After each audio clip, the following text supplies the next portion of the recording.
रात का वक्त था और सन्नाटा पूरे गांव पर छाया हुआ था। हवाओं की सीटी बजती आवाज सुनकर ऐसा लगता था जैसे कोई अदृश्य चीज पास ही खड़ी हो।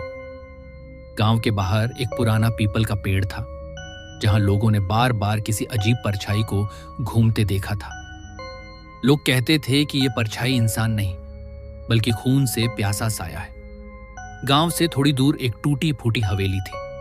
उस हवेली के बारे में लोग कहते थे कि जो भी वहां गया वो कभी लौटकर नहीं आया। दरअसल कई साल पहले वहां एक खौफनाक कत्ल हुआ था।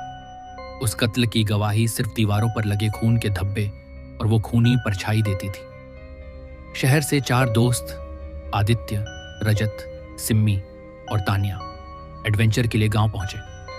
उन्होंने सुना था कि इस हवेली में कोई खूनी परछाई रहती है। सबने तय किया कि वो उस हवेली में एक रात जरूर बिताएंगे, लेकिन उन्हें क्या पता था कि ये रात उनकी जिंदगी की आखिरी रात बन सकती है। जब वो हवेली के बाहर पहुंचे तो दरवाजा अपने आप धीरे धीरे कर्कश आवाज के साथ खुल गया। हवा में सड़ी गली बदबू थी। अंदर का माहौल ऐसा था जैसे सदियों से किसी ने वहां कदम ही न रखा हो। चारों दोस्त हंसते हुए बोले, ये सब अंधविश्वास है। लेकिन वो जानते नहीं थे कि अब वो शिकार बन चुके हैं। हवेली के अंदर एक पुराना टूटा आईना रखा था। तानिया ने जैसे ही उसमें देखा, उसे अपनी परछाई की जगह खून से लथपथ चेहरा दिखाई दिया। उसने चीख मार दी, लेकिन बाकी दोस्तों को आईने में सिर्फ उसकी परछाई नजर आई।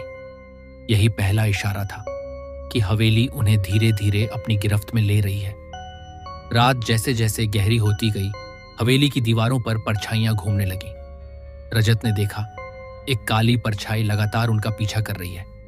कभी दीवार पर, कभी फर्श पर, कभी खिड़की के शीशों में। वो परछाई बस खून टपकाते हाथों के साथ दिखाई देती थी। आधी रात को अचानक रजत गायब हो गया। जब सबने उसे ढूंढा तो हवेली के तहखाने में उसकी लाश पड़ी थी। उसका गला ऐसे काटा गया था जैसे किसी ने हवा में छुरी घुमाकर उसकी जान ले ली हो। लेकिन वहां कोई इंसान नहीं था, सिर्फ दीवार पर खूनी परछाई हिल रही थी। आदित्य को हवेली की पुरानी किताबें मिली। उन किताबों में लिखा था, इस हवेली का मालिक कभी काला जादू करता था। उसने अपने नौकरों को बेरहमी से मार डाला। उनकी आत्माएं अब हवेली की दीवारों में कैद हैं।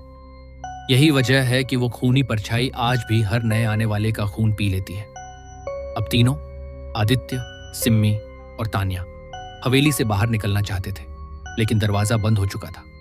परछाइयां अब हर जगह थीं। दीवारों से आवाजें आने लगीं, खून दो, खून दो। सिम्मी डर के मारे बेहोश हो गई और तभी परछाई ने उसके शरीर को घसीट लिया। अब सिर्फ आदित्य और तानिया बचे थे।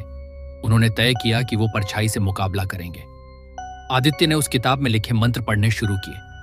हवेली कांपने लगी, लेकिन परछाई और भी खतरनाक हो गई। उसकी आंखें लाल आग की तरह जलने लगी और वो दोनों पर झपट पड़ी। मंत्र अधूरा था। उसे पूरा करने के लिए खून की आहुति देनी थी। आदित्य ने बिना सोचे समझे अपने हाथ की नस काटी और खून मंत्र की किताब पर टपकाया। वो खून परछाई की तरफ गया और उसकी चीखें पूरे हवेली में गूंज उठी। सुबह होते ही हवेली शांत हो गई। तहखाने में लाशें गायब थीं। सिम्मी और रजत कहीं नहीं मिले। आदित्य और तानिया किसी तरह हवेली से बाहर निकले, लेकिन जाते जाते उन्होंने देखा सूरज की रोशनी में भी उनकी अपनी परछाई खून टपका रही थी।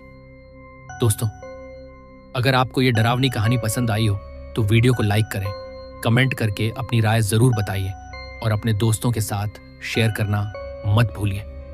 और साथ ही साथ ऐसी वीडियो देखने के लिए हमारे चैनल को सब्सक्राइब जरूर करें, क्योंकि डर बांटने से कम नहीं होता और शायद अगली बार परछाई आपके पीछे हो।